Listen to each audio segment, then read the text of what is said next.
Thank you so much for watching our video. Please do not forget to like, comment, share and subscribe to Reality of Islam.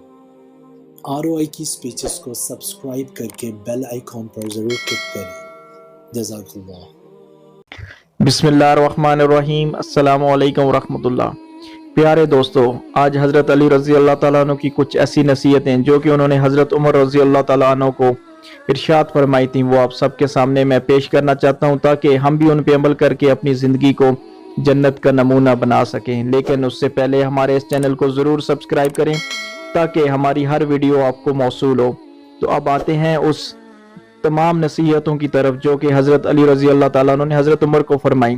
حضرت عمر رضی اللہ تعالیٰ عنہ مجلس میں بیٹھے تھے کہ حضرت علی نے پوچھا، اے عمر، کیا آپ چاہتے ہیں کہ کل آپ جا کے اپنے دونوں ساتھیوں سے مل سکیں؟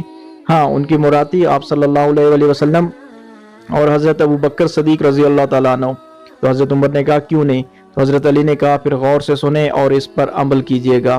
وہ کیا تھیں کہ آپ اپنی امیدوں کو مختصر کر دیں. آپ لنگی پہنیں لیکن اس کو چھوٹا رکھیں. آپ کھانا کھائیں لیکن پیٹ بھر کے نہ کھائیں. اور آپ ایسے کپڑے پہنیں جس پہ پیوند لگے ہوں. اور آخر میں فرمایا کہ آپ اپنے جو جوتے ہیں ان کو خود گانٹھیں. اگر آپ ان تمام نصیحتوں پہ عمل کریں گے تو انشاءاللہ تعالیٰ آپ بھی کل جا کے اپنے دونوں دوستوں کے ساتھ شامل ہو جائیں گے. اگر آج ہم اپنی زندگیوں کو دیکھیں تو ہماری امیدیں ایسی ہیں کہ ہماری 500 سال کی پلاننگ ہے، جیسے ہم نے ہمیشہ اسی دنیا میں ہی رہنا ہے. لیکن ہمیں یہ سوچنا چاہیے کہ ہم کس طرف جا رہے ہیں.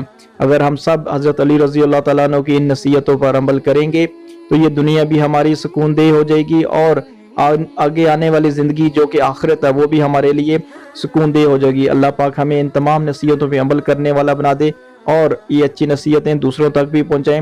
اس کو نقل کیا ہے کنز العمال والے نے اور جلد نمبر 8 میں یہ موجود ہیں. وما علینا الا البلاغ. Thank you so much for watching our video. Please do not forget to like, comment, share and subscribe to Reality of Islam.